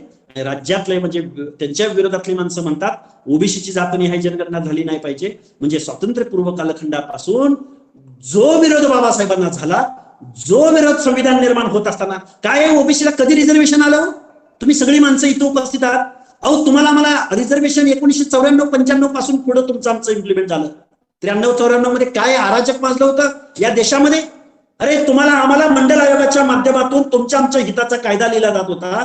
त्याच वेळी तुमच्या आमच्या ओबीसीच्या हातामध्ये आडवाणी वाजपेयींनी कमंडल दिला आणि चलो अयोध्येचा नारा दिला आणि तुम्ही आणि ओबीसींनी तो कमंडल घेऊन अयोध्येचा नारा दिला. तुम्ही आम्ही हिंदुत्ववादी बनलो आणि तोच मंडल आयोग इम्प्लिमेंट होत असताना देशात अराजक सदृश्य परिस्थिती होती. या महाराष्ट्रामधले राज्यकर्ते लोक महाराष्ट्रात मंडल आयोग लागू झाला तर उभा महाराष्ट्र पेटवू ही स्टेटमेंट आहे तिथल्या लोकांची. पण बाबांनो तुम्ही आम्ही ओबीसीच्या माणसांनो 27 वर्षापूर्वी तुम्हाला आम्हाला मिळालं 27% रिझर्वेशन. 27व्या वर्षी गेलं तरी सुद्धा तुम्ही आम्ही माणसं या सामाजिक न्यायाच्या तुमच्या आमच्या हक्काविषयी जागरूक नसावं. तुमच्या आमच्या जातनिहाय जनगणनेच्या मागणीवरती काय हो प्रत्येक जण उठतो म्हणतो आमची जातनिहाय जनगणना झाली पाहिजे, आमची जातनिहाय झालीच पाहिजे ना, झालीच पाहिजे. जातनिहाय अरे कठोरा घेऊन किती दिवस मागण्या करणार? किती दिवस? आम्हाला स्कॉलरशिप मिळली पाहिजे, आमच्या नोकर भरती चालू करा, आम्हाला हे द्या, आम्हाला तिकीट द्या, आम्हाला प्रतिनिधित्व द्या, आम्हाला मंत्रीपद द्या. अरे द्या, टाकून द्या, सगळं सोडून द्या. तुम्ही आणि सगळ्या माणसांनी एकत्र आलं पाहिजे. आम्ही मायक्रो ओबीसी नाही आहोत. गावगाड्यामधल्या हर एक बलुतेदाराला वाटलं पाहिजे, गावगाड्यातल्या हर एक जातीला वाटलं पाहिजे आम्ही मायक्रो नाही आहोत. प्रत्येक जण म्हणतो हाके सर गावात आमची 2 घरं आणि आम्ही कसं नेतृत्व करायचं, आम्ही मायक्रो आहोत, आम्ही मायक्रो आहोत. आणि मग मेजर जातीने ह्याव केलं, मेजर जातीने त्याव केलं. अरे तुम्ही अर्ध्यापेक्षा जास्त लोकसंख्या असणारी माणसं आहात. तुम्ही पहिल्यांदा मेजर म्हणायला शिका. गावगाड्यामध्ये तुम्हाला आम्हाला डॉक्टर बाबासाहेब आंबेडकरांनी ओबीसी या कॉन्सेप्टमध्ये या प्रवर्गामध्ये टाकलंय. ते तुम्हाला जाती जातीच्या संघटना वाढवण्यासाठी नाही टाकलं. ते तुम्हाला तिथं तुम्ही स्वतः मायक्रो आहोत आणि मायक्रो फिलिंग व्हावं म्हणून तुम्हाला तसं नाही केलं. तर तुम्ही ओबीसी आहात, तुमच्यामध्ये काही समान गुणधर्म आहेत. तुम्हाला इथला सामाजिक न्याय मिळत असताना तुम्ही सगळी लोक एका चौकटीमध्ये एका धाटणीमध्ये बसावेत. तुम्ही सगळे लोक एकत्रित यावं. काय म्हणाले डॉक्टर बाबासाहेब आंबेडकर? तुम्हाला राज्यकर्ती जमात व्हायचंय, राज्यकर्ती जमात झालं पाहिजे असंच म्हणाले का डॉक्टर बाबासाहेब आंबेडकर? तुम्हाला राज्यकर्ती जमात काहीतरी लॉजिक होतं ना त्यामागं. डॉक्टर बाबासाहेब आंबेडकरांनी संविधानामध्ये तुमच्या मताला जो टाटा बिर्ला अंबानीच्या मताला जो मताचा अधिकार आहे तोच तुमच्याही मताला अधिकार दिला. आणि मग त्या लाख मुलाच्या मताच्या आधारावरती तुम्हाला तुमचं राज्य आणायचंय, बहुसंख्याकांचं राज्य आणायचंय. व्यथा, वेदना, दुःख, दैन्य, दारिद्र्य तुमच्यामधले प्रतिनिधित्व जोपर्यंत कायद्याच्या सभागृहात जाणार नाहीत, जोपर्यंत संविधानाचा अभ्यास करणार नाहीत, जोपर्यंत परिषदा भरणार नाहीत, जोपर्यंत ह्याच्यावरती संशोधन होणार नाही, जोपर्यंत तुमचं आमचं पुढे लिटरेचर येणार नाही, जोपर्यंत तुमचा आमचा सर्वे होणार नाही, जोपर्यंत तुमच्या आमच्या सामाजिक मागासलेपणाच्या कसोट्या 2022 सालामध्ये बदलल्या पाहिजेत, त्याच्यात चेंजेस झाले पाहिजेत. अशा पद्धतीची एक सामाजिक न्यायाच्या दृष्टिकोनातून ह्या गोष्टी घडायला पाहिजेत. त्या गोष्टी घडताना दिसून येत नाही. म्हणून ओबीसी प्रवर्गामधल्या सर्व लोकांना, सर्व जबाबदार लोकांना, जाती जातीच्या संघटना बाजूला काढून तुम्ही आम्ही या महाराष्ट्रामधल्या, या देशामधल्या सगळ्या लोकांनी फुले शाहू आंबेडकर सगळ्यात पहिल्यांदा तुम्ही आम्ही वाचून घेतला पाहिजे. गुलामगिरी ग्रंथ कशासाठी होता? शेतकऱ्यांचा असूड कशासाठी होता? काय होतं स्वातंत्र्यपूर्व कालखंडामध्ये?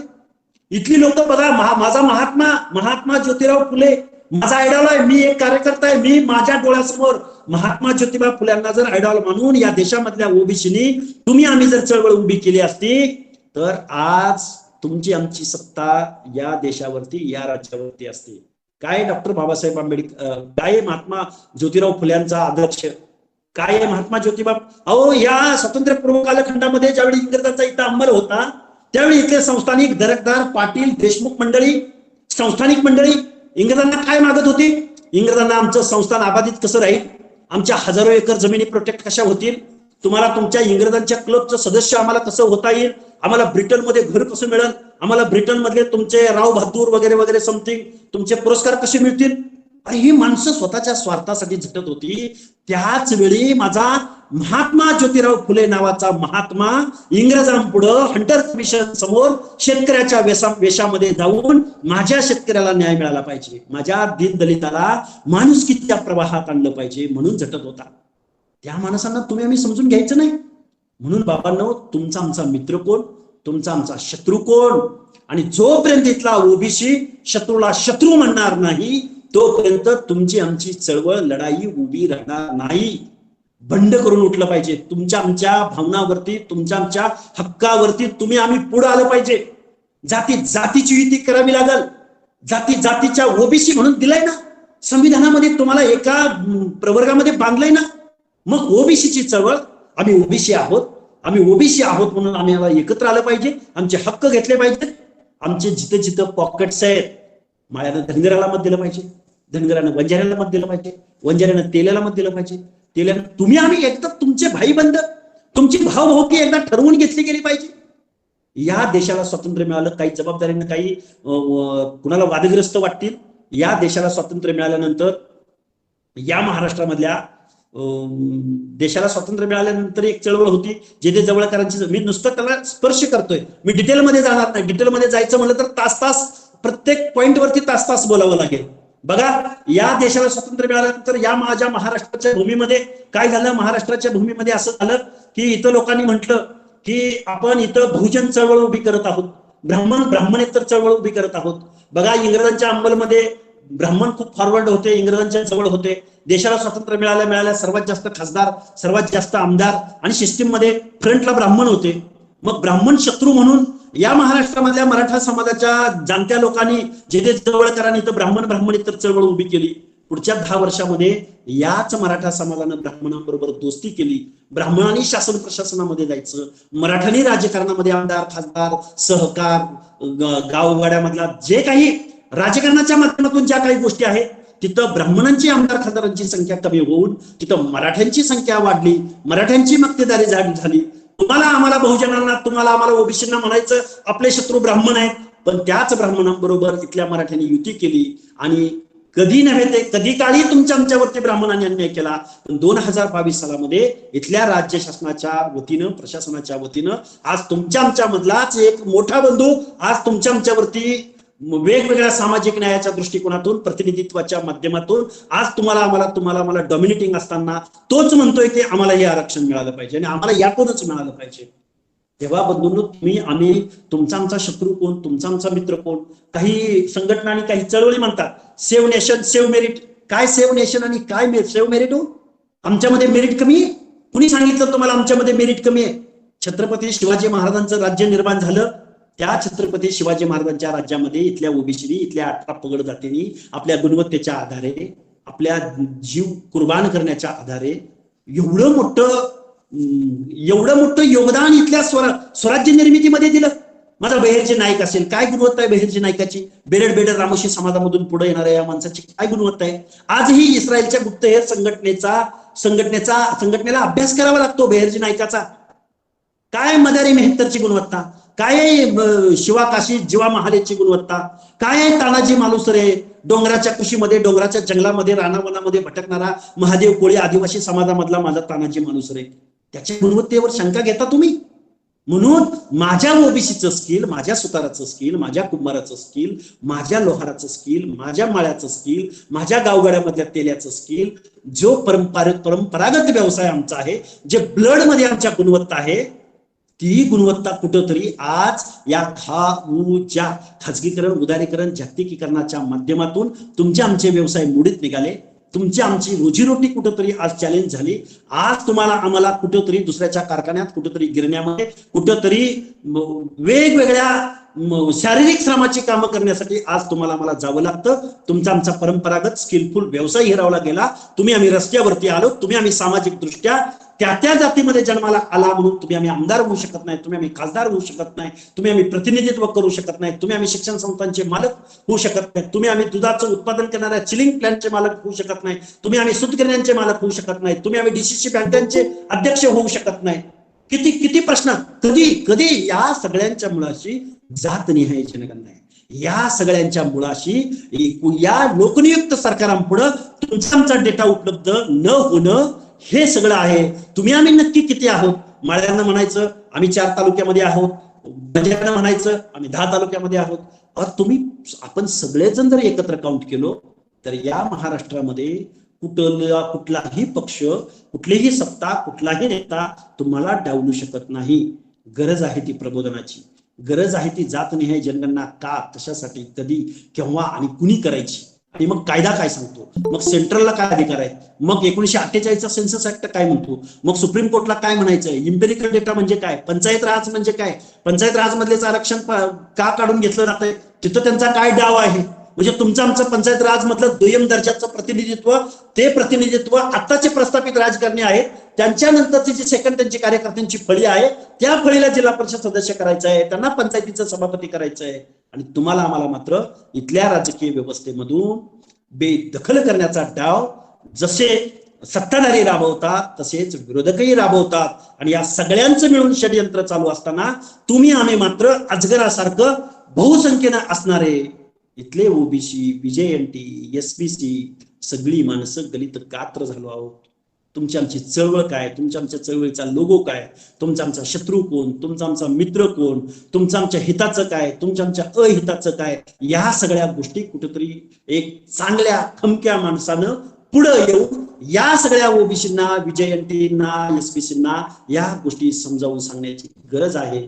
आणि 2022 सालामध्ये काही लोक म्हणतील, आपल्यातलीच माणसं म्हणतात, या रिझर्वेशन मधून पुढे गेलेलीच माणसं म्हणतात, हाके सर आता बंद करून टाका आरक्षण, आता समान नागरिक कायदा लागू करा, मोदी योजना राबवतोय, एकदम 1 नंबरच्या योजना राबवतोय. अरे बाबड्यानो, मला एक सांगा, 2022 सालामध्ये तुम्हाला आम्हाला रिझर्वेशनच्या माध्यमातून क्लास 4, क्लास 3 म्हणजे तृतीय श्रेणी, चतुर्थ श्रेणीमध्ये आता कुठं तरी आपल्याला प्रतिनिधित्व मिळतंय.